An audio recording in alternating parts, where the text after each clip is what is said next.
going as I've been watching it. And so it's a really important way to stay privy to what's going on.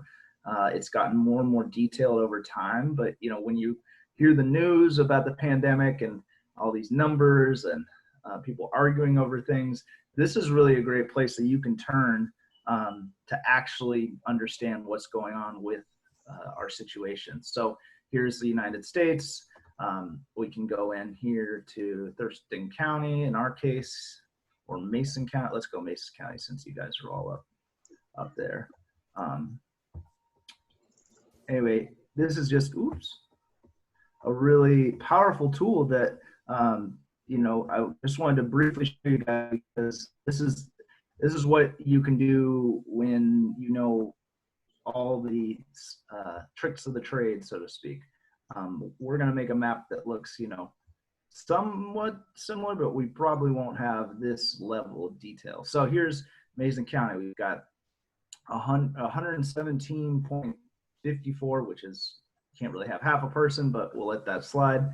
So that means that for every, they confirm that for every 100,000 people in the population, there's most likely, or there's 117 cases approximately. So, but the confirmed cases they have are 77 and 1 death.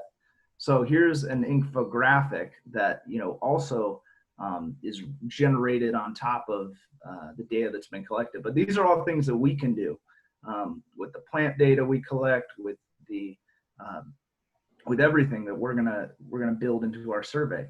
So, but this is just goes to show you. Okay, so here's the in the county the percentage of the population which have employer insurance as opposed to direct purchase. That would be me. Or Medicare or Medicaid or VA healthcare or no insurance. So this is, I mean, a pretty impressive tool that I think, you know, I'll just leave you to be able to explore more, because we got a lot to cover today, and this is just one of many things we're going to learn about. So before we move into getting everyone set up here, I just want to make sure, does everybody have their phone on them? Yes? Okay, great. So what we're gonna do today is we're gonna get everybody signed in and signed up for GIS. So with that, I'm going to share first this in the chat, this map link in the chat. 1 second. Paste. So there's the coronavirus map from Johns Hopkins. And then here we go to, yes, become a member. All right, so what I'm going to, so there's one caveat here, guys, which is GIS doesn't run so well on the Chromebooks, but it runs better on your phone because your phone can use Excel. So the tables that we're going to collect data on are Excel tables. Now we can convert them from Google to Excel, but converting them from Excel to Google is a little bit more difficult. So even though it'll run on your Chromebooks and we can do that, most of what we're going to be doing is just getting you to do this on your phone. So I want everyone on their phone or their laptop, whichever, for this step, you can use either. I want you to follow this link here to learn GIS, become a member. So this is how we get everyone signed up. So for this, I want you to use I think probably the best thing to do is to use your personal Gmail, because even though you might have your Evergreen account, you're going to, you're not necessarily, I don't want you to forget that and not be able to log in. And now it looks like you'll be able to have this for a long time. So here, let me share the screen again. Okay, so here we are. So this is a brand new thing, become a member of LearnGIS organization. So put in your first name, your last name, you would select you're a student or an educator, and then you have to agree to all these these various things, saying that, you know, by getting this free license, you're not going to, you're just going to use it to learn. You're not going to, someone like me, right, who actually has people who pay me to make some maps for them. I couldn't use this, or I don't have this account. I actually have a paid account. So a very important distinction. But that's okay, because someday you get your skills up. All you got to do is change the terms of your license, and you're making money. So why doesn't everybody get through this first page and then hit join, and then I want you to share your screen for me, for just so I see where you're at, and I make sure, and we can all make sure we're on the same page, literally. So.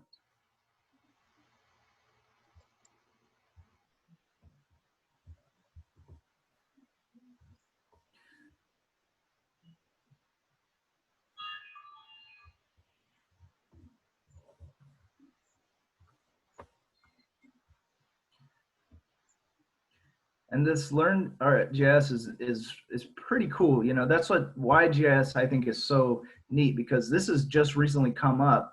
They've created this, and you know, here's like all these little lessons and tutorials they have about, you know, maybe you're into identifying retail gaps and void analysis. You know, these are so you can start to see, you know, where an ecologist like me might be using you know, species distribution patterns to assess protected areas. Somebody else might want to do something more like, you know, here we got mapping the historic cholera outbreak. So that's really what I want you guys to see, is that, you know, there's so many uses for this new technology, and as we can see, it's being used right now with the pandemic.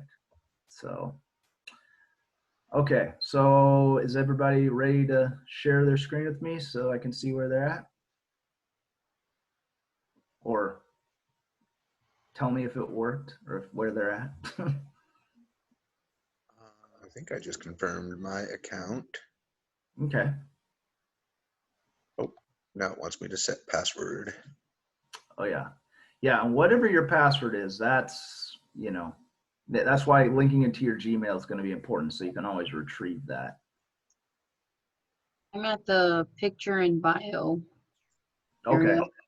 Those, you know, yeah, feel free to, you know, you can work on that later. I think that now you're in. So that's the important thing.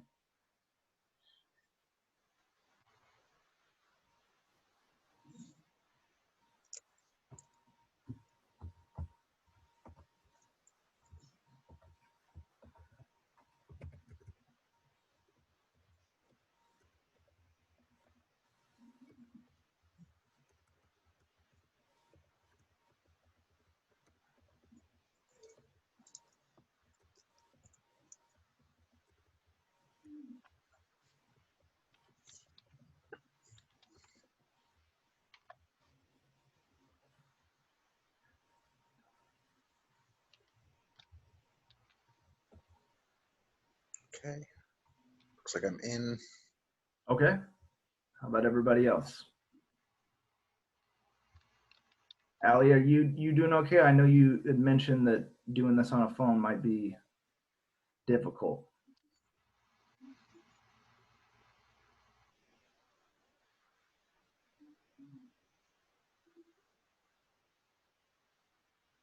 Okay, Karina's in. Allie says, yeah, it's kind of difficult. Are you, do you have, so do you have access to your Chromebook? Because you could sign up through that, and then we can always.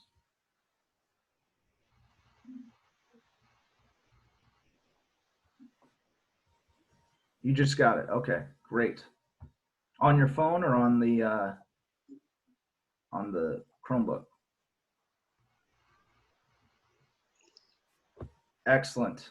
Thank you, Allie. I really appreciate you letting me know. How about everybody else? Yeah, let's get actual reactions this time, please.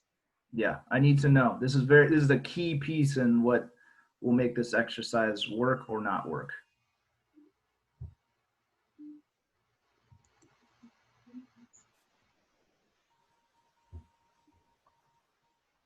think I got it. You got it? Okay. All right. So we're just waiting on confirmation from Xavier and Quinn. And Karina when? Karina's in. Oh, okay. Let me say, got it. Great.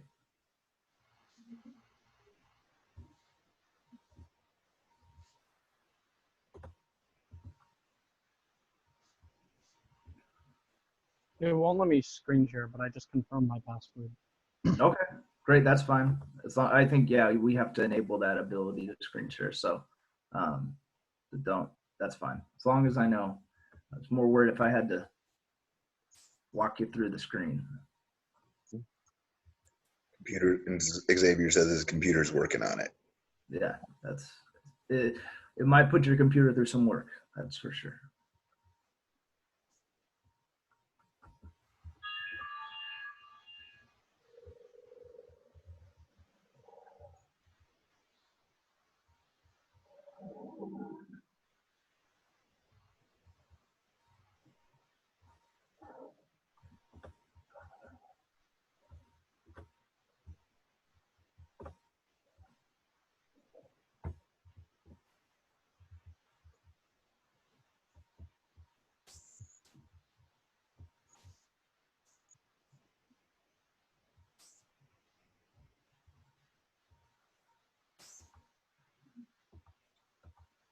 So Xavier, if you could just give us like a thumbs up when your computer is done processing.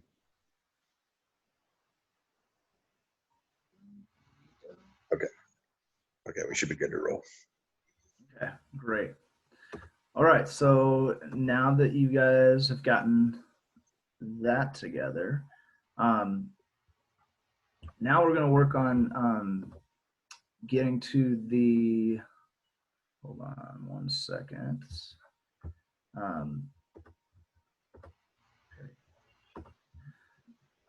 Now we want to get to the point of installing the Survey123 Connect app on your phone. So that will be, so basically Survey123 Connect, the app, is a way to create the survey interface that then will upload to that account that you just created, or rather you will log into on your phone to collect. And well, actually you don't need to be logged in to collect data because it works offline, which is the great thing. And then you'll be logging back in through the app to upload the data when you are near a connection. So let's get everybody on your phones. Go to if you've got Google Play, then go to, you should just be able to find it in the store there. It's gonna look, the app symbol is gonna look like this. I have this green checkbox. It'll be small. It'll be smaller, look like that guy there. So, but here you can see mine. Now I'm in. Here's my coastal prey monitoring survey. You won't see any surveys in yours because you haven't downloaded any yet. That's okay. They're called again? Survey. Oh yeah, good point. I didn't. Survey123 Connect. Let me type, or Survey123. Sorry.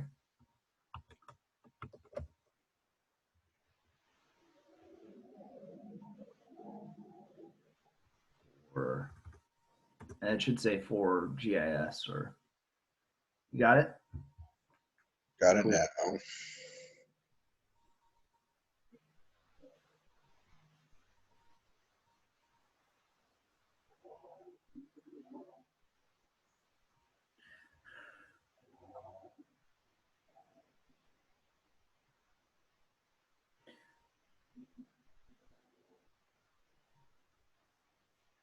So yeah, so now this will provide you your data collection tool. So everything that we do will go in and out of this app. So you'll be able to design your own surveys in the future if you want, because now that ArcGIS has been so gracious in providing you a more than a 21-day trial, you can have that and, play around with all this stuff more and more as you want to go deeper and deeper. So, yeah, just out of curiosity for anyone who's logged in, can you type in coastal prairie monitoring and see my app? I don't know if I made it public or not. Can you say the title again? Coastal prairie monitoring. I'm just interested to know if it's actually in there or if I gotta send it. Like in the download surveys area? Yeah, if it's available for public or if I've. Can you repeat that? My audio just cut out. Oh, don't worry about it, Courtney. Lonnie's is doing what I'm just trying to check on. I don't need you all to do this. Thank you though. I typed it in and nothing's showing up.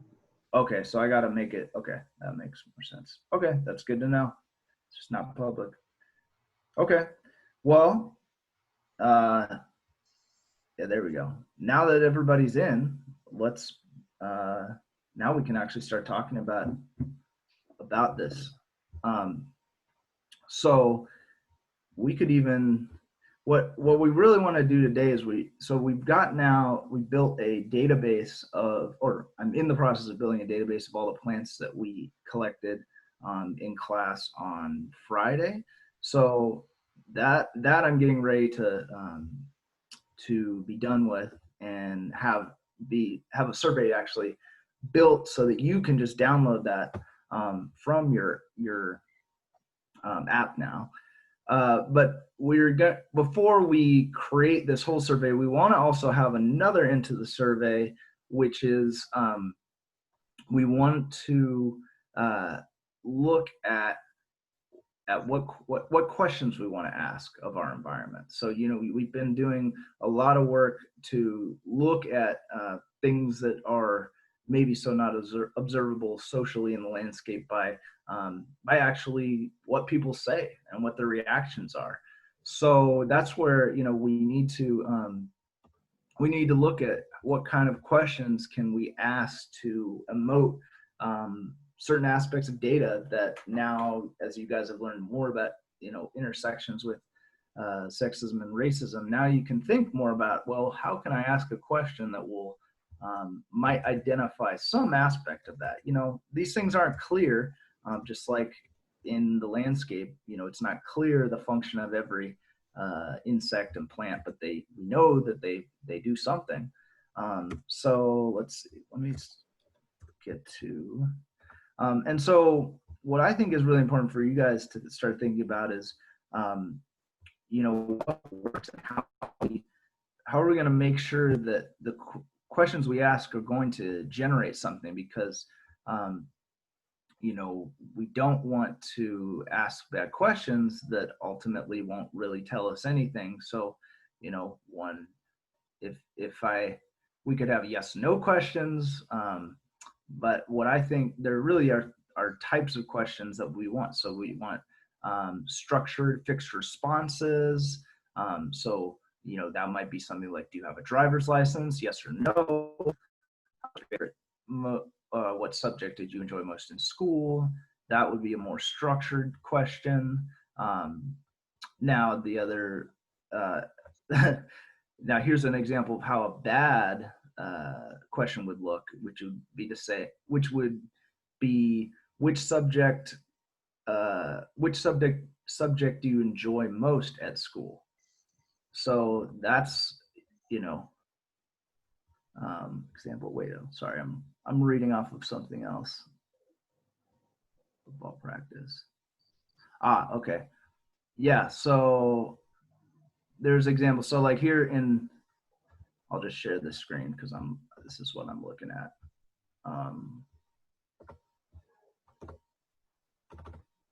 So like here's an example of, of good structured research questions. Now here you move down to one of a bad question with an irrelevant answer choice. Now, because they've added in football practice, that's not really it's not really a good a good subject. So that's kind of irrelevant is what they're saying here. But also do you enjoy the most? Favorite activity? Examples of bad, inconsistent. How many hours a day do you spend working on homework? Okay, this is for inconsistent answers because you're not, you might spend, it's not saying average, it's saying, how many hours a day. So there's ways that we can think about structuring these things. But the example of rating questions, that's what I think we should focus on, because that will maybe hone in on some of the aspects of our environment socially that it's hard to get people to sometimes say yes or no, answers to. So let's, yeah, so here we go. How do you feel about the homecoming prep rally? Or, how do you feel about this class? Are you very satisfied, unsatisfied? Those will all be, those will be important for us to know.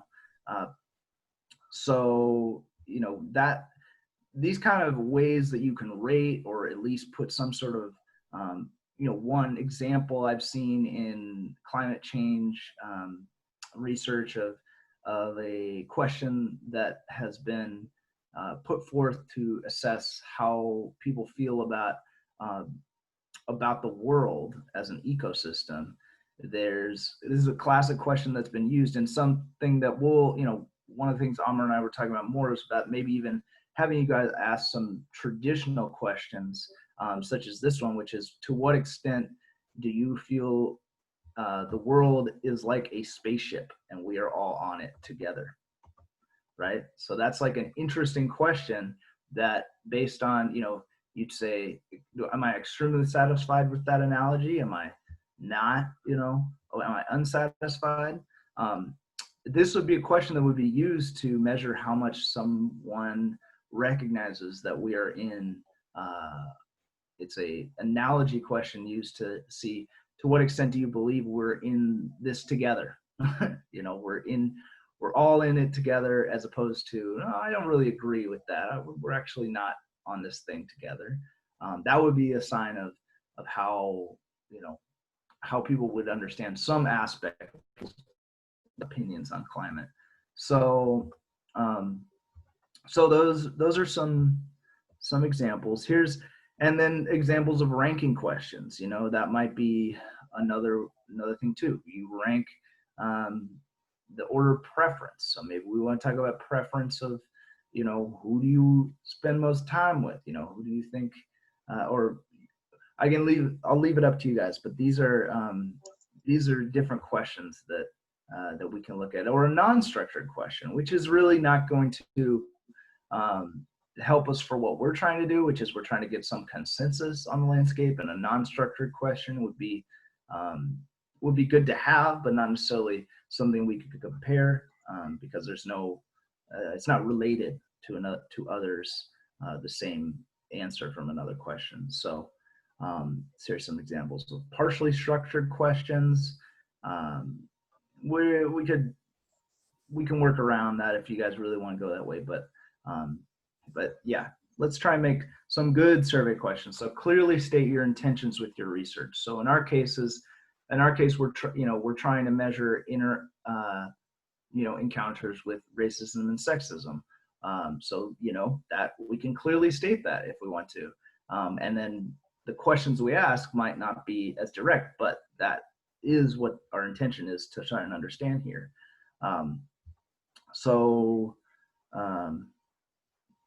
What seems obvious may not be obvious to someone else. So, you really want to make sure to include instructions when you're telling people what to do. And and luckily you'll be there to ask the questions. So you don't have to provide as much instruction as, let's say, professors like I have who want to do research on social structure of climate change. We'll do mailers, which if you get mail, many people just throw that in the trash. So you got to make sure your instructions are clear on that. Don't ask for personal information unless you really need it, because it's not really important. Actually, the less personal we make this, the better data we'll probably get. So, and keep the questions short and concise. Once again, that steers away from an open-ended question. where there's more, it's more pointed and targeted, and only ask one question at a time. No double barred questions. So you couldn't ask if you just said, you know, let's see, what's a double tiered question? So, you know, do you think ice cream is sweeter in the sunshine or the store, and does it taste better when you're swimming or you're walking? I don't know, something where you have two layers of that you can't pull apart. You know, you want to think about your questions or even your data collection, right? Like plants, you're not going to collect two aspects of data on a plant of two different plants, right? You're not going to say, oh, here's a salmonberry and a tree. There's no way to fit that into the same answer without having them not be able to be separated. Now, if you said this is next to this, then that's different. But it's more like, how do you make sure that your question is only really going for one thing? Because it's easy sometimes when we talk and ask things to get, as we've discovered in our work, right? How many layers there are and how many things we can answer. But for the purposes of collecting data, we really need to keep it as concise and in one place as possible. So, so that hopefully gives you a little bit. Oh, you cut out. Oh, you cut out. Oh, okay. Am I back? You are now. Yeah. Okay. Yeah. So really, we just want to get to the point of feeling comfortable where we, you know, understanding what a good question is. So that's where we want to work with you guys to really make sure that we get the ball rolling on that and get you guys thinking about what are some questions that I can ask based on what you've learned too. Because now maybe you have a different perspective on how to ask questions that disclose something of relevance. So I have some examples actually that I've just queued up of like surveys that have asked social questions directly related to stuff we've been talking about in class. Thank you for getting that. Yeah, let me just pop a few of them into the chat real quick here, and then I can share screen as well. Here's this one. 2 people finished the reading response about why feminism is not synonymous with man-hating, so you might find that one of particular relevance. And then we got this one. From a perspectives on psychological science publication. The results have been republished here on this social work website. And then my favorite.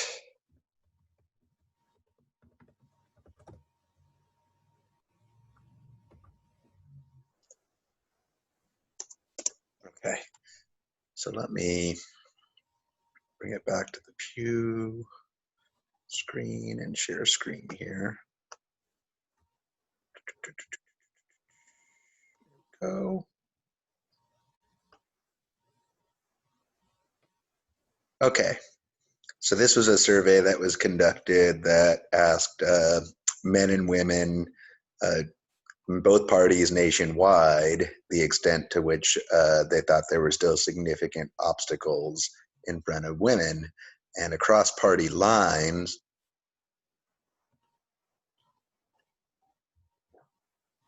41% of men thought that there were still obstacles compared to 56 who thought they've mostly been eliminated.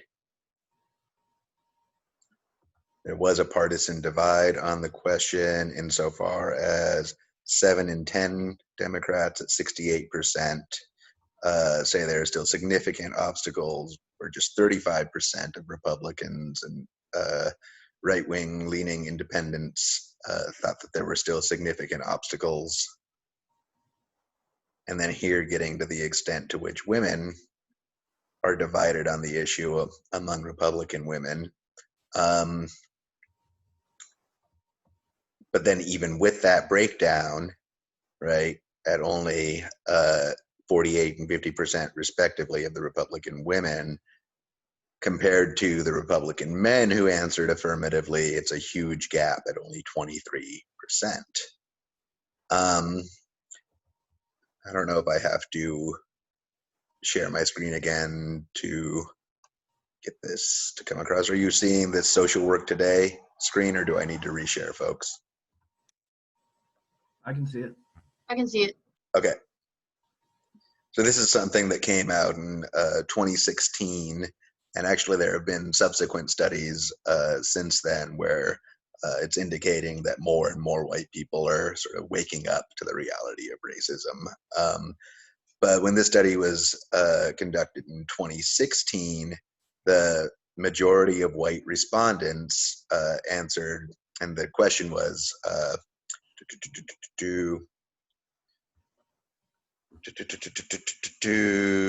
think the question was something along the lines of there were two questions, right? How impacted are white people by racism? How impacted are black people by racism? And the majority of the white respondents believe that whites are actually more impacted by racism than black people are, which actually reflects that trope of getting off the hook that we talked about last class, right? Blaming the victim and or claiming victim status. And then this is a sort of favorite of mine, just because it's extra hilarious the way they set this question up, very much designed to probe at biases they expected existed, right? And if those biases weren't there, they would have gotten a very obvious result of like, yes, of course, we should teach Arabic numerals in school.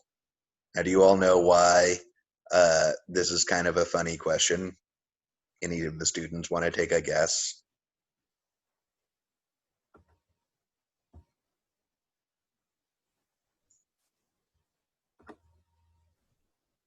What are Arabic numerals?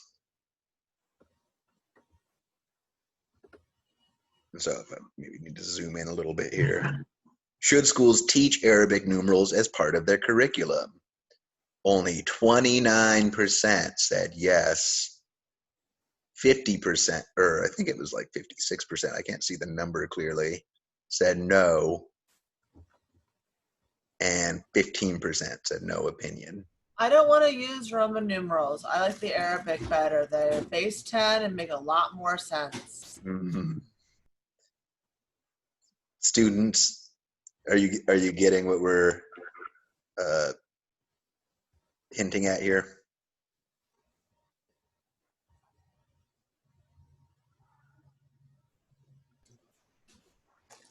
Dave, you got the joke. Don't we use Arabic numbers? Yes, we do. Okay. Couldn't see the chat. Yes, the numbers that we use every day, right? 1, 2, 3, 4, 5, 6, 7, 8, 9, 10, et cetera, et cetera, et cetera. That is the Arabic number system. And so for people to say no, as Elizabeth was saying, suggests that they like want us to go back to Roman numerals or a different language. Like here it's talking about numerals that be used in China and Japan as a point of contrast, and yet even there, right, they heavily use Arabic numerals. And so what bias was this getting at? Like, what did this draw out?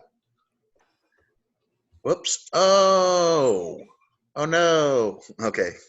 Thank you, Xavier. I accidentally sent all of those links to him privately because I was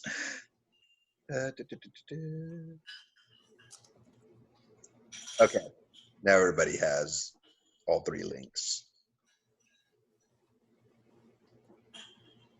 So what was being drawn out there, though? What was being highlighted with that question?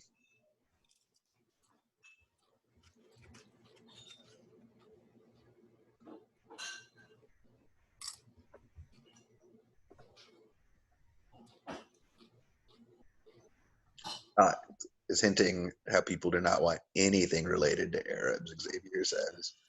Right, or even more so, it's highlighting a fear that's become, right, irrational, to the extent that even something as simple as our number system, if it has the word Arab, right, in it, that's the sort of key. If it has the word Arabic, it must be bad, or it must be anti-American, sort of what that's drawing out.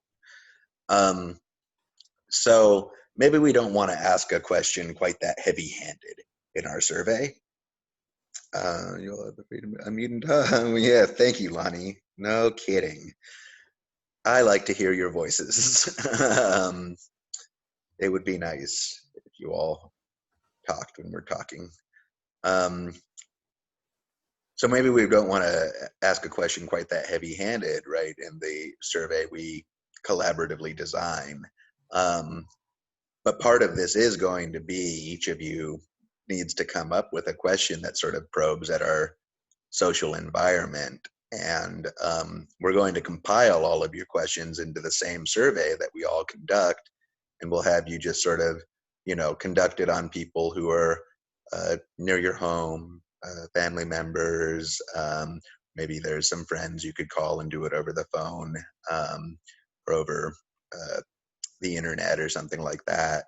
But we're just going to have each of you survey a handful of folks, maybe 4 to 5 people or something. So it shouldn't take very long. But then we get to compile all of those results into ArcGIS, and it's going to give us not only a data set to work with, but it's going to allow us to create maps with those results, which we can then use as visuals in the poster.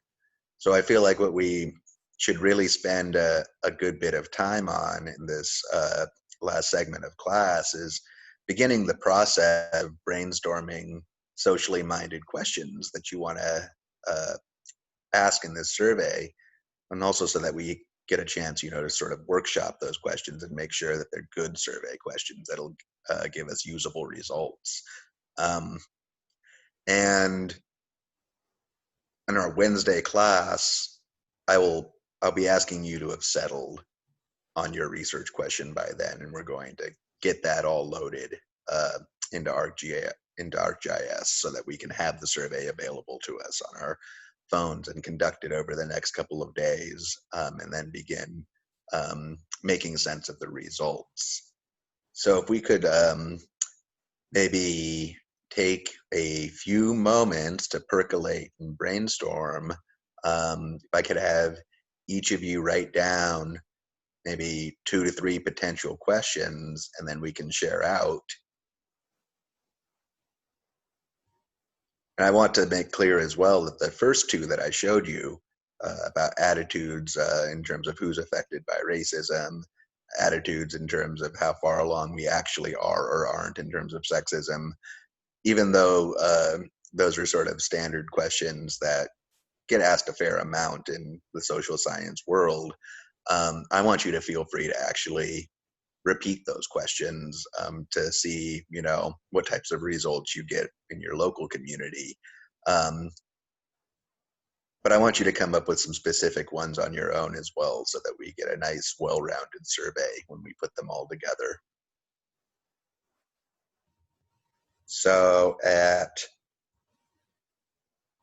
11:50 or so, a few minutes from now, I'll check back in with you, and I'm going to ask you to share out what you've come up with. Just take a few minutes to jot down some possible questions.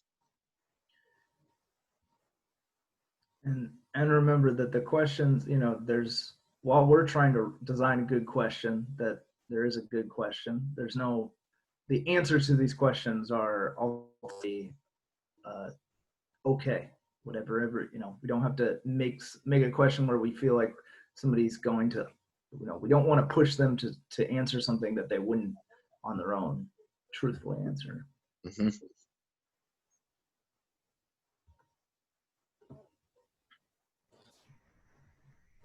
Like, I think I told you guys about this example. There was the Daily Mail, which is not a reputable source, but they were sharing out about a survey, and they said that 37% of Americans won't drink Corona beer now because of the virus. That's not true, because the survey asked, do you drink beer? Would you buy Corona beer under any circumstances now? Do you usually drink Corona beer? Will you continue to drink it? Will you order it in public venues? And are you confused about whether Corona beer is related to coronavirus? So the 38% of people said they would not buy it now under any circumstances. Could be people that just think it tastes bad and don't like that beer. Having nothing to do with the virus at all. So only 4% of people said that they would stop drinking it. And 14% said they wouldn't order it in public. About 16% found were confused about whether it was related to the virus or not. And so it's not that 28% of people or Americans or even beer drinking Americans think that this beer causes the virus or stop drinking it because of the virus. They just don't like the beer. Does that make sense? So you see how the questions were worded in an awkward way? The way that question is, would you buy it now under any circumstances? That's a bad question. If your question is really to see whether people are stop buying it because of this, it's, do you normally drink this beer, yes or no? Are you going to stop buying it? Does that kind of go into what Amr's saying and Graham is saying about like tricking people with questions? You don't want to word your questions weird like that. Exactly. You try to draw out an actual authentic response. Monty's putting some broad questions in the chat, some examples, I think, right, that could, I think, work well with a Likert scale. Should schools bring back the teaching of cursive? Should schools bring back driver's ed? You know, strongly agree all the way down to strongly disagree. It still blows my mind that you all don't have driver's ed, right? Yeah, I'm upset about that. They don't even like put you in the hot, trailer in the summer and simulate it. Or... Portable. Yeah. I'll never They forget have that. driver's ed. You just have to pay $600 for it. $600? Mm-hmm. Jeez. How many of you guys are taking driver's ed right now? Xavier, have you taken it yet? Or Courtney? I'm 17. Yeah, I've taken it. You took it? Well, I know you're 17. I just don't know if you've taken driver's ed yet. How much did it run you? Do you remember? It was like 300. 300. Courtney, do you know how much it cost? I think it was about 300 too. In some areas, it's like around here, it's 600 here in Lacey. And it causes people to not take driver's ed. Some people wait until they're 18 to get their driver's license when they don't have to take it. And some people just drive without a license because they can't afford to get one. No! Well, it actually creates a host of equity issues. Like you Yeah, then they'll send you to jail. Mm-hmm. Well, yeah, but also like let's talk about the fact that it's not cheap to buy a car, even if it's like a clunker. And so you're from a family that's struggling economically, and it's like hard enough, right, to be able to save up to buy that car, or for them to be able to like even support you in buying a car, and then you have an extra fee like that to contend with. Then yeah, you might just be plumb out of luck and no longer be able, right, to have that mobility without breaking the law. Right, which it puts people in a very dangerous situation because, once that cop pulls you over and finds out you don't have a license and you go to jail, you're in a trap, and I don't, lying nothing, as a worried person, that's the only reason why I say it. No, I'm definitely like one of the people where I've waited till after I was 18. I mean, I still don't have a license now, but I own a car, which is like a really bad example of what not to do as an adult. But it's just the way that schools, like curriculums have changed to the point where I'm a result of that. Same thing with cursive. Like in the 4th grade, I like vividly remember being so excited to learn cursive. And then my school was like, just kidding, we're not teaching it anymore. And so I took it upon myself to go teach myself because I was like, I want cursive. Like, if you don't learn cursive, what is your signature? You know what I mean? So like those are just questions that like for me personally, they mean a lot to me because they've affected me. So yeah, those are just examples that I would give out. Well, and Yeah, some people have like very elaborate or distinct signatures that they just come up with, right? That one I have less strong opinions on, just because it seems like typing has become the modus operandi of the world at this point. Mhm. What were you going to Yeah. say? They taught cursive in my school. Have you ever tried to read Reva's handwriting? They taught cursive in school. You cannot read most people's cursive writing. My mother learned it. Of course she did. You can't read the letters she sends me. Like, I'm barely like, my kids can't read it. My husband can't read it. You know, so.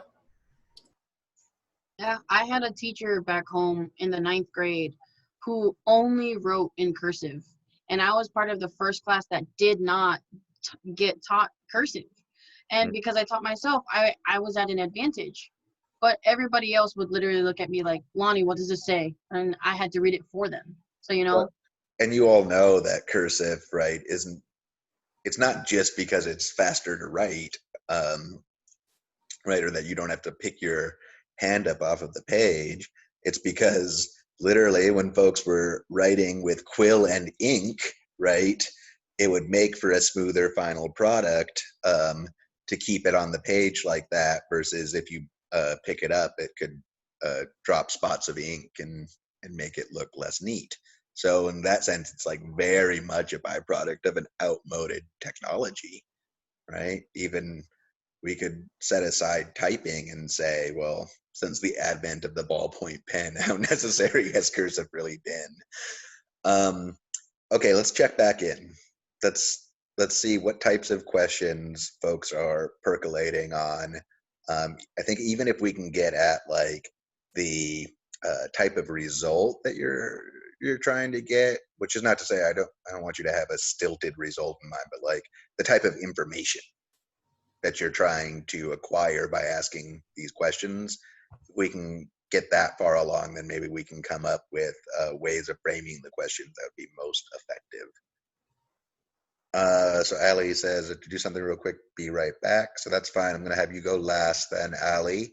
And maybe we could start with Karina, then go to Xavier, then Quinn, then Courtney. Does that work for everybody? And then Allie. Can I go after, please? Okay. I'm not ready yet. Okay. So still. Oh, I see. That was side tangent. Okay, so let's start with Xavier, then Quinn, then Courtney. If Allie's back, we'll go to her, and then Karina, since Karina is requesting a little more time. Do you think? Ooh, that's a really good one, actually. I like that. All right. So I don't feel like that one needs to be. Who's the skills? Okay. That second question is the type that is trying to engender a certain type of response, right? Like if you ask that question, then you're not getting a neutral response from them, because they'll be like, oh, of course, I haven't used any of those skills, right? Like, when's the last time I had to answer a story problem in my real life or something like that? But that first question would get at like a deep-rooted belief on their part about the merits of standardized testing, right? Or lack of merits. And it ties in directly with what we've been talking about in terms of racism and sexism in a way that I bet you wouldn't even expect in having asked it. So use your react emoji. How many of you knew prior to me saying it right now that the SAT was actually created by a eugenicist? Oh, it looks like Lonnie might not have even known that one. Um, Can you describe what a eugenicist or yes. So the original, yes, I use reading comprehension. A eugenicist is somebody who believed that, number one, people's innate abilities are tied to their racial makeup, and number two, that you can breed a better human, right? By okay, so this is eugenicist thinking is the same type of thinking that the Nazis literally had, right? And colonists had as well. It's the idea that you can like breed out inferiorities. And of course, what's really problematic about that is that those inferiorities were associated with one's racial appearance. But let me find the article for you real quick, or an article.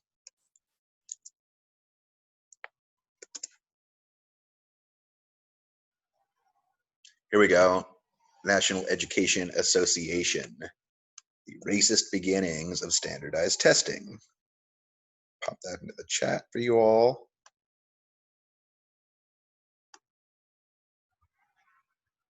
Oh, thank you, Elizabeth. Okay. So it was originally actually created as an Army aptitude test. And when it got applied to education, the creator of the test had it in mind to essentially prove that Black people didn't have a place in colleges, that they did not have the same level of aptitude. So it was like with that sort of bias in mind and with the intention of confirming it. Now, interestingly, historically speaking, those expectations were completely disrupted, and in fact, his own test proved him wrong, right? In that Black people didn't do considerably worse on the test. But here's the rub. Both the SAT and ACT have very culturally specific questions, right? To where if you come from another culture, you may not have enough context to understand what's really being asked. And with the SAT specifically,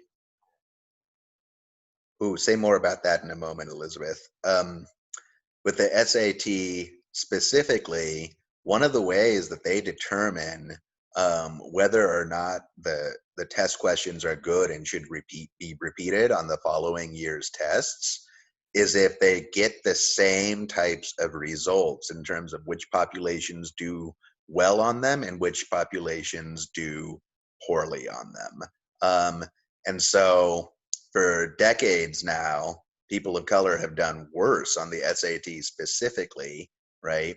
And that has been used as like evidence that the test is working just fine, rather than as a sign that maybe some of these questions need to be rethought.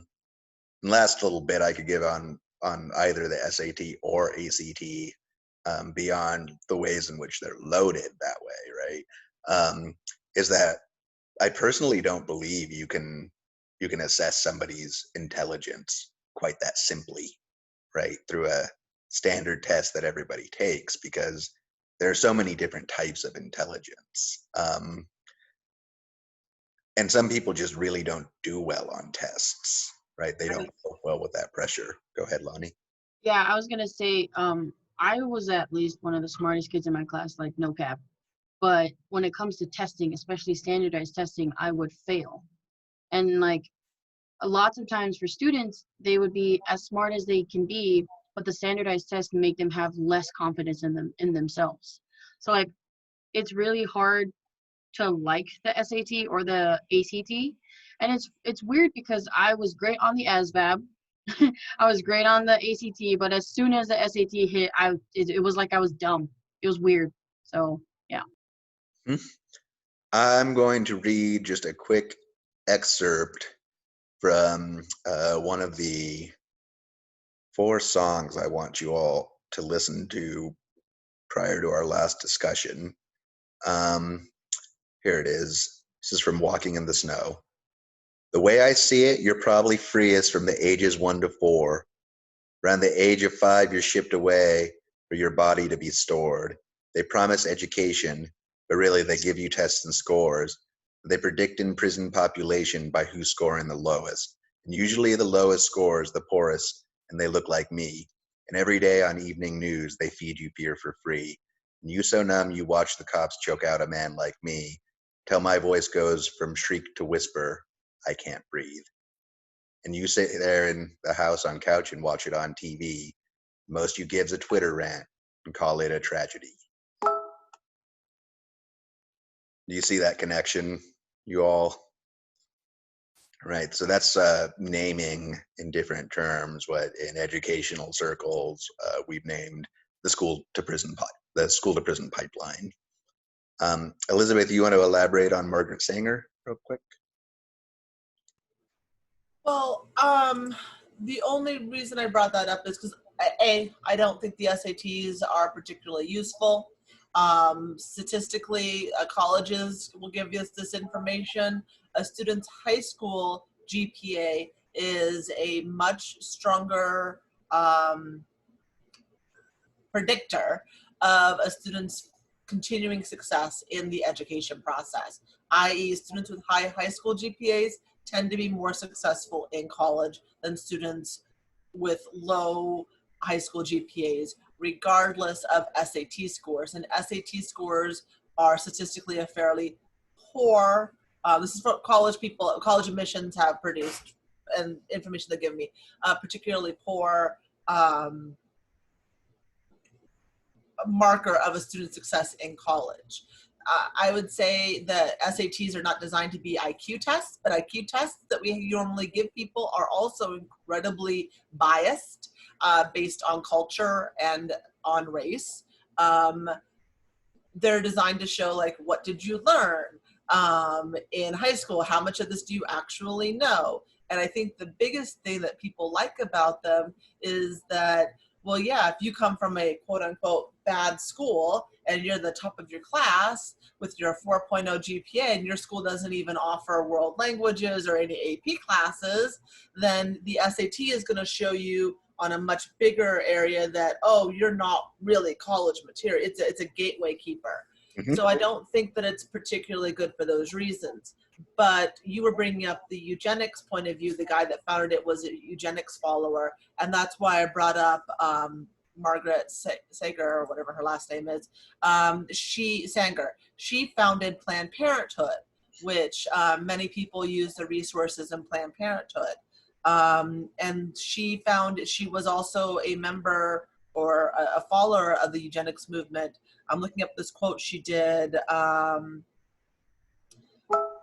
She talked about using birth control to facilitate the process of weeding out the unfit and preventing births of defectives. Oh, wow. And a lot of times eugenics is used to weed out people, not just for racism, but a huge part of it is sterilization of people with any kind of special need or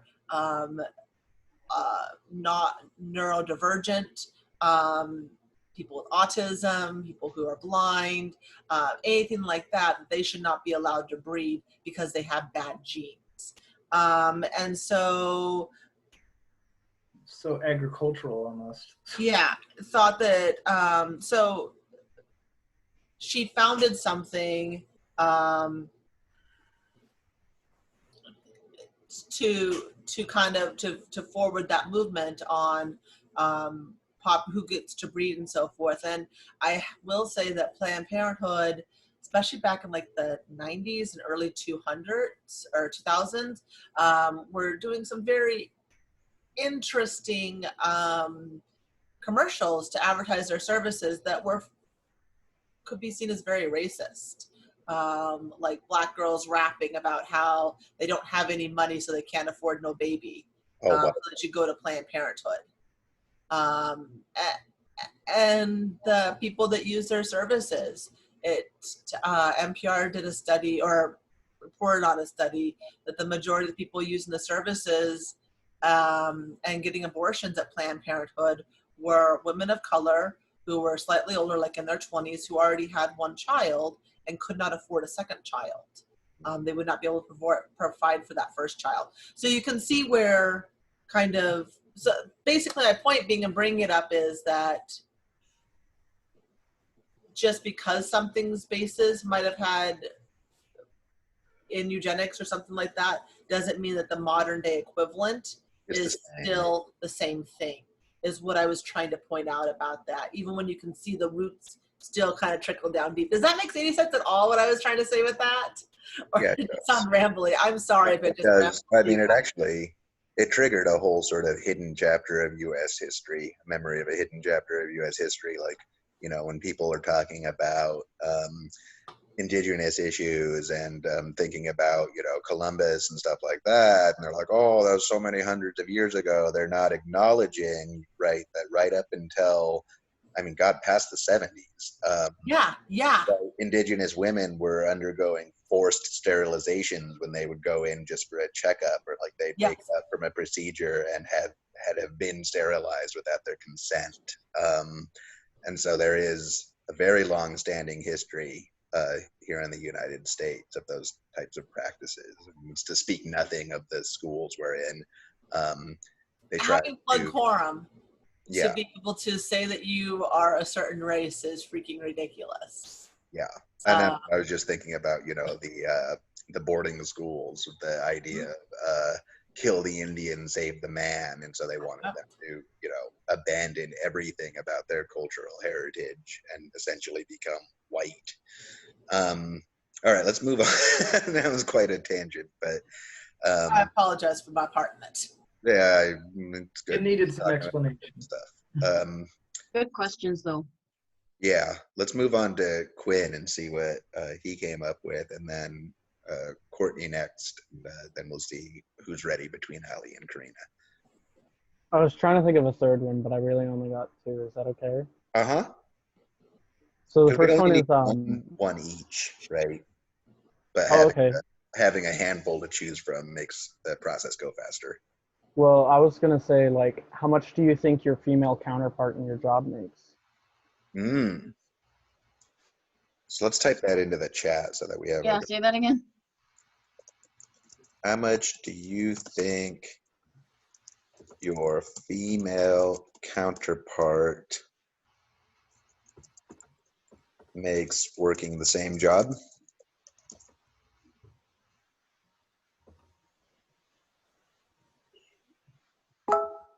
Oh, I did it at the same time. Makes that your job.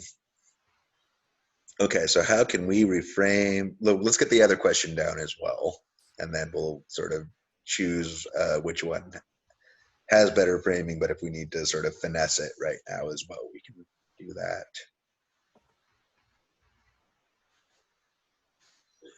So what was the other one you came up with, Quinn? I had it written down, but now I can't find the paper. Okay. I think it was like, you ever avoid like certain areas of town or something like that? Do you ever avoid certain areas of town? Okay. So both of those are probing, I think, at some good stuff, but might need more specific wording to get usable results. On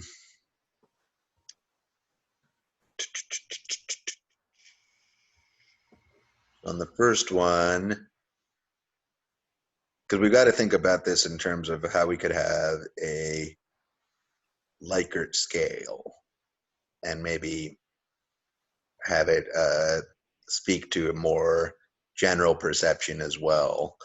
So if in the first one, we broadened it out a little bit to something like,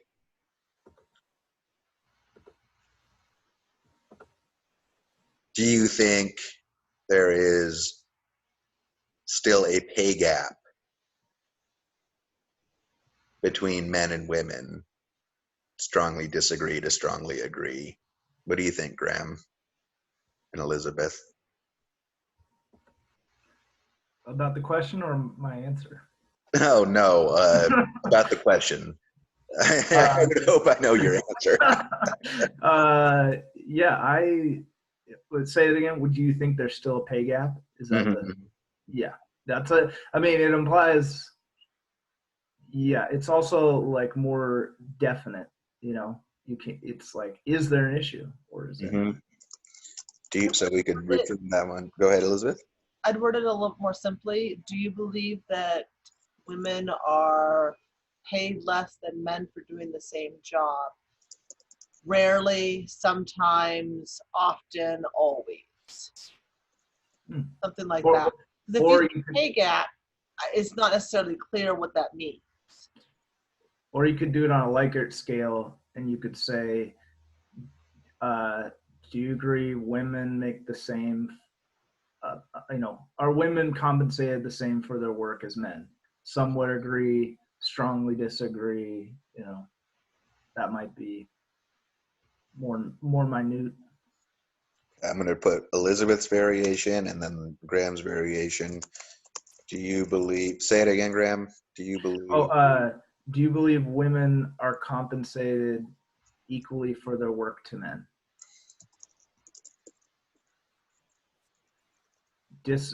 Starting at 1, strongly disagree, 2, disagree, 3, neutral, 4, agree, and then 5, strongly agree. okay. And that's an important one too, because then you can see, how you rate the question, right? Because in our case, one is actually would be a stronger, you know what I'm saying? You'd have to think about how you set it up. If you want, the question will depend on whether it's a 5 or a 1, if that makes sense, is a better outcome, or not better is the outcome. Yeah. Mhm. And then on the other question about, do you avoid certain areas of town?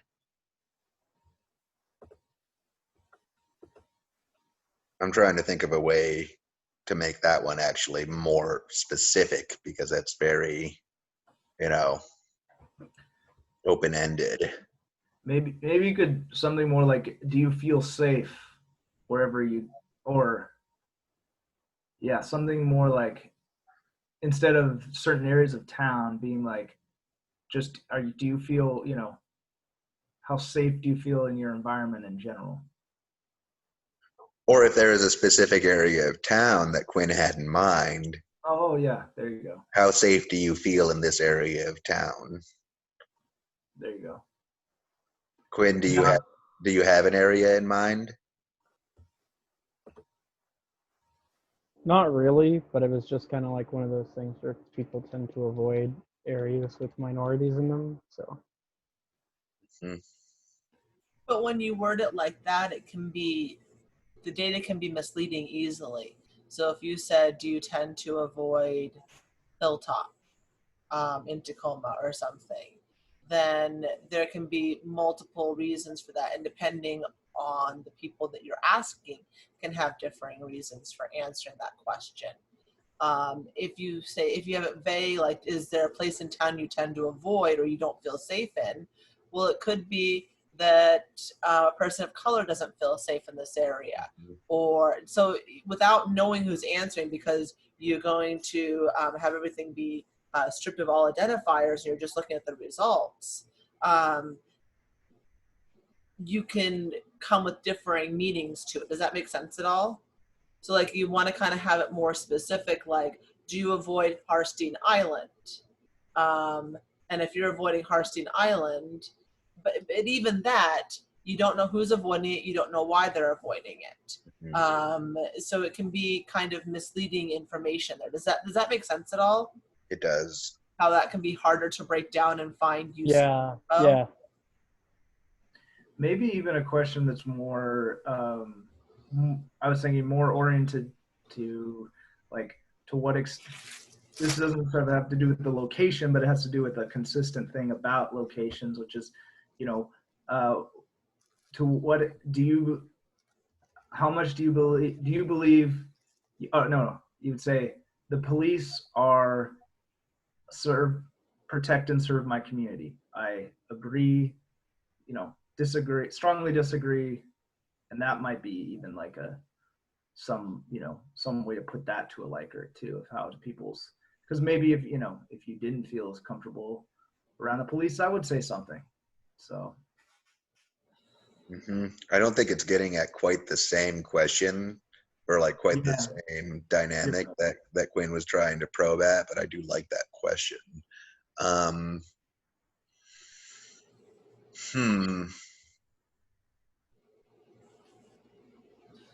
I feel like that would be a hard one to come up with the right wording for, because it could be like, do you feel less safe in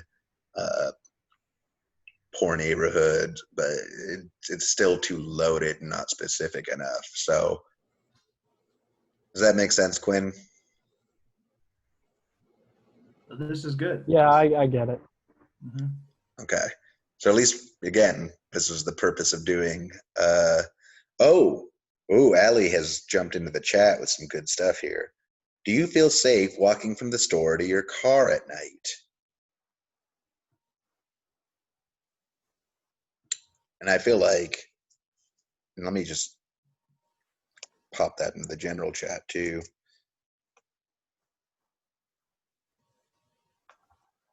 Now, Allie, is that the question you came up with, or just it looks like, or something like that in terms of Quinn's question? So that one I think is usable, but we'd want to control for some variables about who's answering, right? Because like, if you are a woman and you're answering that question, I assume that all around it's going to be a different type of response than if you're male. Right, because you're much more likely to be accosted or put in danger in some way. And so we might not be able to, without controlling for those types of variables and for like where the store is and what the demographics of the population are, we might not be able to extrapolate like exactly what Quinn was trying to probe at there. But I think it's like closer to a question you could at least get some usable results with enough controls. Allie, was that your question, or do you have some other ones that we can look at? I was also going to say something like, do you often avoid going to certain areas at night? But I didn't have one in mind. Okay.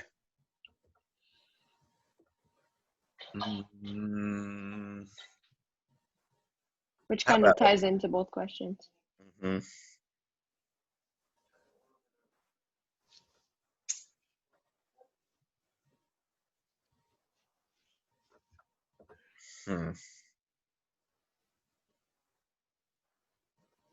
It's kind of the same problem that we were having with Quinn's original question, right? And that we really would have to sort of specify the area to get usable data from that question.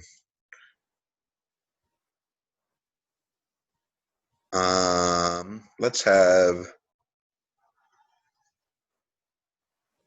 Courtney share next, and we can kind of return.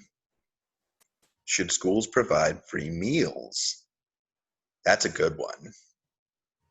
That's excellent. Like on a Likert scale, that would produce totally tangible results. And they could have a lot of different reasons for their answers, but it would still give us something like pretty specific, I'd say, having to do with some basic human empathy, where it'd be very reasonable to draw conclusions from the answers to that question. Thank you. I like that question a lot. That's really good. Karina, what do you got? Ooh. So it's two separate questions here. Should schools educate more on racism? Should schools have more life skill classes? Now, I think we might need to define for the survey takers what life skill means, right? And think about like what we're trying to understand about their perception and asking that question. So is this like, you know, um, how valuable do you believe the current skills taught in the educational system are type of probing that we're doing? Or is this like a, oh yeah, they should have never phased out wood shop and home ec, or right, or whatever it is in this case. They might define life skills very differently. The first question, I think, is usable. It's very usable as is. What does everybody else think?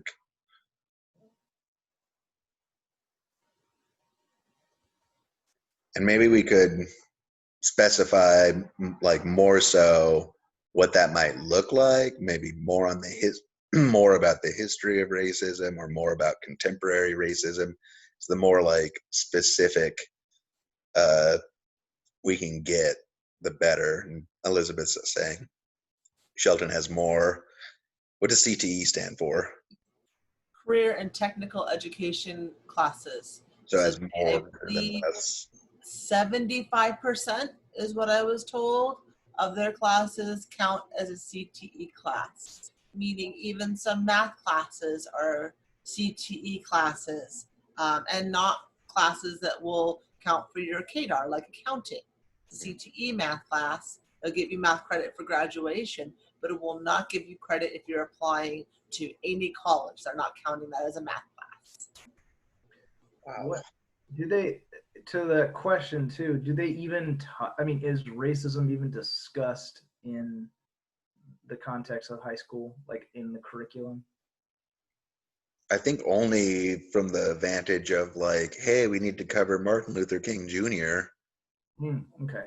So We do cover Billy Frank Jr. at Shelton.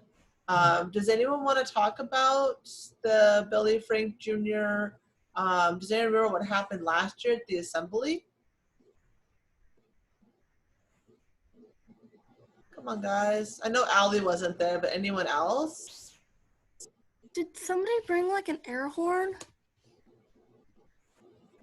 Or was that like the graduation ceremony? That was graduation. Oh. So for the Billy Frank, because Shelton has 2 tribes that sends their students to Shelton High School. And they also have a fairly active Native students education program where they have educators, kind of like we do, come in and provide extra support to the Native Ed students.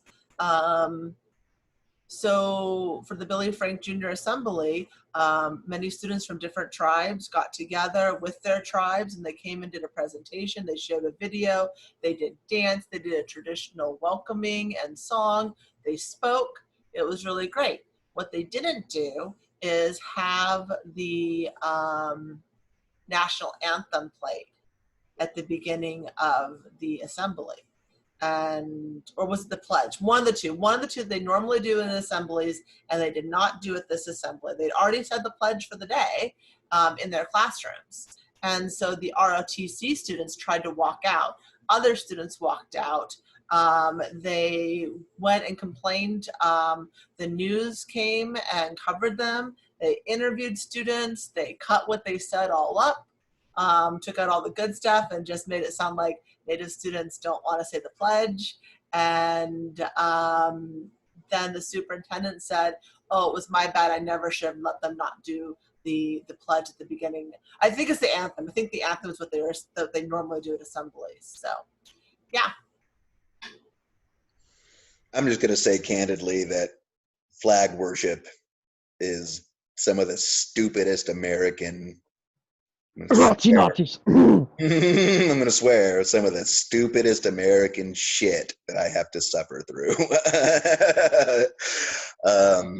It boggles my mind how much emotional energy people put into a song and a piece of cloth. It just absolutely boggles my mind. I think there's an actual study that shows that the United States is the only place that sings the anthem at every sporting event. So there's that. I don't sing the national anthem. I sing my islands. So that's where I'm at. I got in hot water myself when I did a brief K through 12 stint, actually, because I just neglected to do the anthem at all until a student said something about it, and my knee-jerk response was like, "This is a horrible time in the history of this country to be blindly pledging your allegiance." So everybody who's posted questions, actually, let me be specific here. Courtney, Quinn, Xavier, Karina, the questions that we just workshopped, I feel like you can submit on Canvas. Allie, I feel like we need to workshop your question a little bit more, get to one where we can like get some more usable results when we actually conduct the survey. Oh, another one. Should they teach students about, oh yeah, now that's more like it. Yeah. And it's such an obvious one if you like are at all attuned to the issue, right? If you know what those figures are, then like, yeah, it should be yes. But if they answer negatively or like on that negative side of the Likert scale, what that could tell us is actually that they're not aware of the extent to which this really is still a giant problem. Or have in their minds like minimized it to the extent to where, oh no, we don't need to teach about that. Or perhaps there's a belief conflict at play somehow, which would still be kind of weird to me. What were you gonna say, Graham? Oh, I just Elizabeth sneezed. I said, "Bless you." Oh, okay. Okay, so yeah, you can use that one as well. You can all actually submit your research question on Canvas now. And we can pull those from Canvas and begin building the survey. I will send a class email out to everybody as well. After those are up, if you don't mind me like using questions you've generated, right, as examples for others to kind of learn from, particularly if they haven't watched our recording here, it just like needs some examples to go off of. What I'll do is copy and paste all of your questions off Canvas into that email so that they can see what we have so far. That way everybody can like be working on it. And actually in the second part of our next class, depending how many folks we have in attendance who are the same group as today and like where everybody is at, we may actually be able to begin conducting the survey, which would be great. Courtney is still having trouble getting into Canvas. I will say the Evergreen site was down this weekend, so I don't know if that's what's going on with Canvas right now. But there was like I was trying to submit my timesheet and I couldn't even get into the site. So well, I also couldn't get into Canvas for a number of days there, and I emailed support at Evergreen, and magically it came back. Okay. So let's hold off on closing the room for a moment and try to make sure that Courtney gets that. And while we're sorting that, let me just sort of say, in terms of what you should be doing between now and our next class. Sorry, I just opened the wrong page here. There it is. Uh-oh. Come on. So yeah, And I'll just say for next class, basically I'm going to take what we've got so far. I'm going to show you guys how I'm actually building the survey. And then, by the middle of class, or hopefully when everybody's got their questions refined, then we'll submit it, we'll publish it, you'll download it, and then we'll be able to begin. Okay, so I'm just looking at this right now. So I think I'm gonna have to bump the draft of the poster layout. Let's see. Actually, that's irrelevant because that's just something I copied from the syllabus before I realized we were going to be doing this digitally. We are going to have you up on the software that you'll be creating the poster in before the end of this week, regardless. But yeah, you can post your research question to the research questions thing that says it's due on the 22nd. And between now and our next class, only 2 folks so far have read the short piece, Letter to Everyone Who Thinks Feminism is Synonymous with Man-Hating. And then the other stuff are just some songs that it would be nice if you had listened to and looked at the lyrics and responded to the discussion forums prior to class. Because I'm going to set a time limit on how much time we take that sort of final discussion, knowing we really have to drive home this final poster project. So I'll set like a 40-minute timer at the start of class on Wednesday so that we can't go too much over and we shift gears at the right time. So sort of no matter where we're at when that timer goes off, I'm going to be like, all right, well, that's sort of what we have time for now. And we had the luxury of more time before the end of our class and feels like, the work is in a good spot, then perhaps we can pivot back. But I think that's how I've got to think about it right now. But, it shouldn't take any more than half an hour of your time to watch those videos and maybe another 15 minutes or so to type up some nice responses, paragraph long responses, or record a quick video of yourself reacting, as has been an option. And that's it on my end. Any other announcements that you have, Graham? For those of you who weren't able to attend last Friday, we did do an introduction to scientific illustration. So I put up the guide for that on the announcements, so that can walk Quinn and Xavier, you guys through, or Allie, I can't remember. You were with us, right?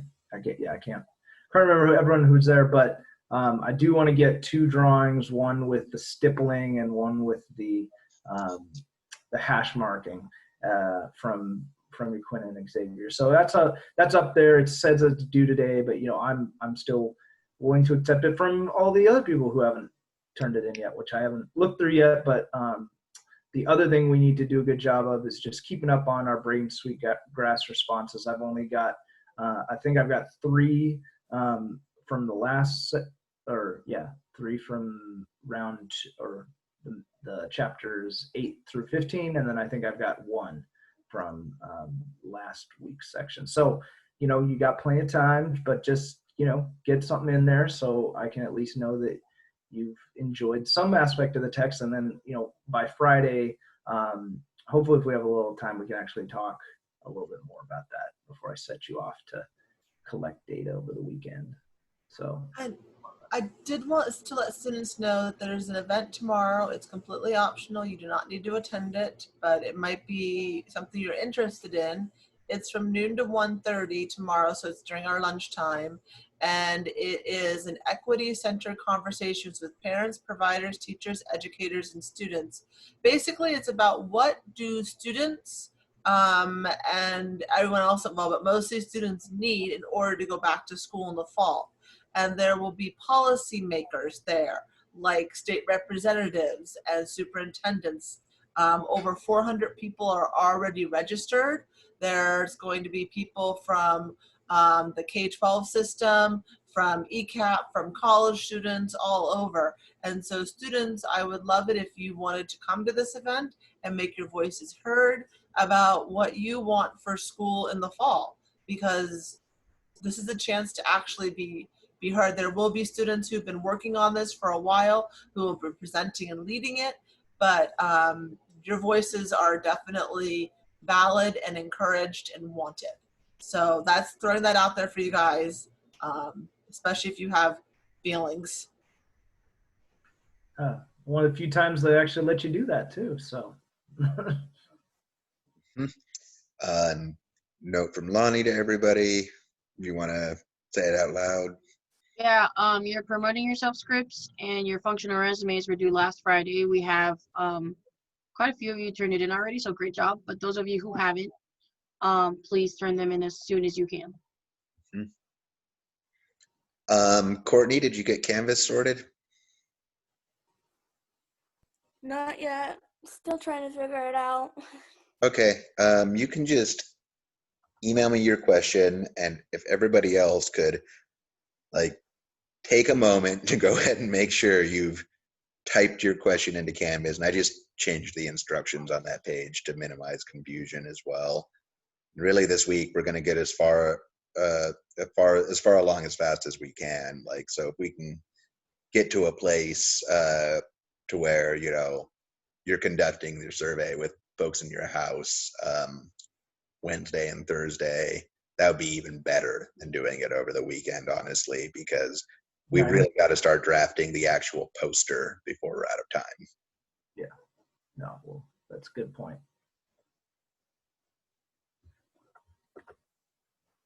Okay, so give me a thumbs up after you have posted your thing to Canvas. Your question to Canvas, I should say. And then I'll close our room out. I have to. Where? Oh, Do you see it now? It says, get it open again. It says research questions, July 22nd. We just kind of knocked that out, getting us a little leg up on this.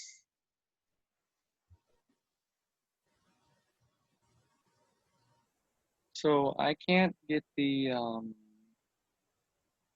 my sign-in won't work for the ARC GIS. In terms of logging in.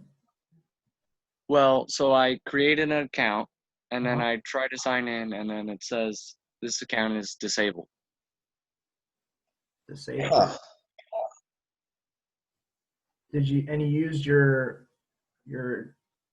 is anybody So did you use the Xavier _Martin _learn ArcGIS as your login credential, as your username?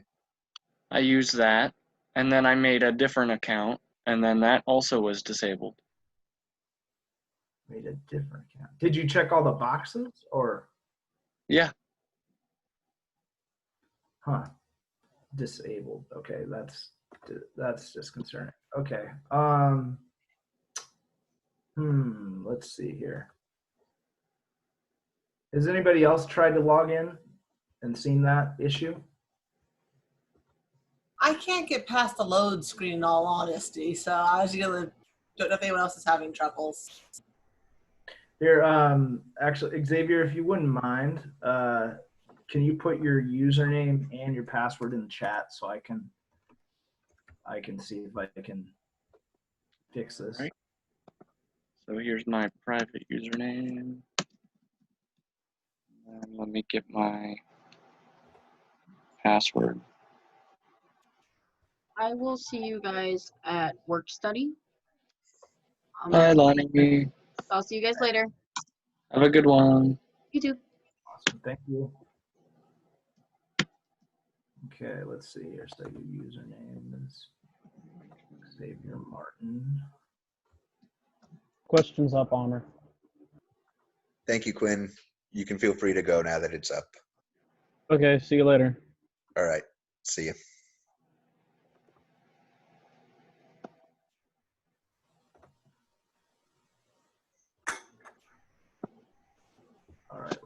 I'm gonna head on out unless you guys need me for anything. Nope. All right. I'll see you guys tomorrow, 11 a.m. Hi, Elizabeth. Karina, thank you. I see yours now. You can feel free. And it looks like we lost the others. Let's see. Okay, so yeah, I have no idea why this is happening to you, other than that maybe because you tried to put in 2 accounts. Maybe that's why it's like duplicated your. No, because that wouldn't work because I only made the second account because it was disabled on the first one. That is strange. Amr, did you make an account? I did.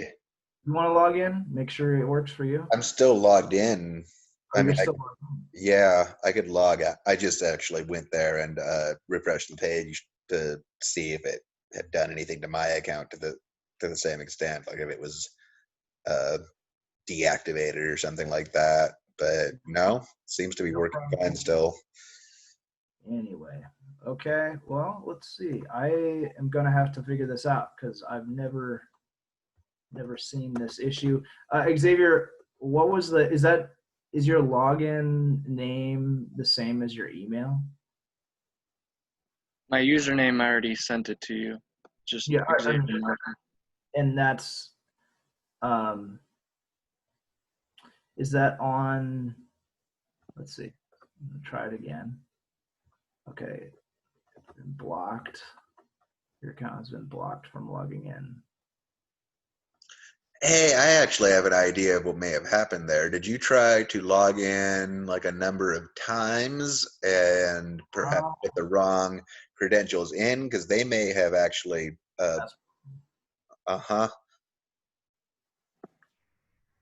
So the first time they didn't even send me a password, so I forgot password, and then it sent to my email, and then it said this account is disabled, so couldn't do anything there.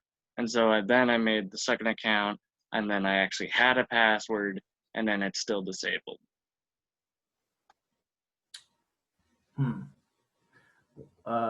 Well, I guess we should contact customer service here because I've never seen this before. So, Graham, would you like me to transfer host abilities to you? Yeah, why don't we do that? And then I will, yeah, I'm just going to call and see what they say. And then, yeah, hopefully we can clear this up, Xavier, or we can, because I have everything of yours, I can just get this hopefully clarified by Wednesday, if that works for you.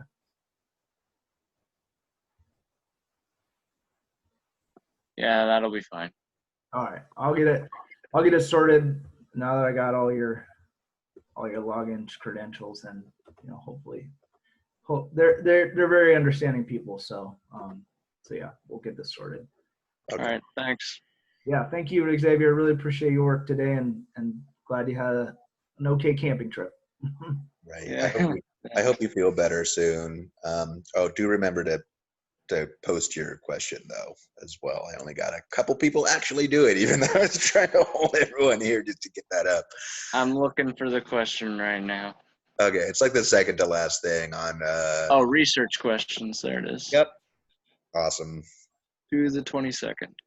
And then you just want to put the question I said earlier, right? Yep, exactly. The one that we came to as like a workable one. Or Do you think the SAT should be required? Yes. That one. Yeah. Exactly. Okay. Thanks, guys. Yep. No problem. Thank you, Xavier. Have a good one. You too. See you soon. See ya. All right, thanks for that. That was yeah, not sure. I think you might be onto that though. I think that's probably what happened, and it just, now you gotta free it up. So, but this is good. This is exactly what we need to do, and now you're in on it too. So. Yep, totally. It's actually cool to have an account. Yeah. All right. Well, I'll see you at the staff meeting, and yeah, I don't know. I think I'm planning to be at these homework sessions until the end of this. Yeah, I mean, yeah, it's really hard to teach hard work or just teach like that, persistence of deadlines, it's just like, yeah. Yeah, We'll exactly. get on there. So, Yep, I think we just got to keep ushering in the way that we have, to where I almost feel a sense of apprehension about doing the last of that content on Wednesday. Because I'm like, such little time. yeah.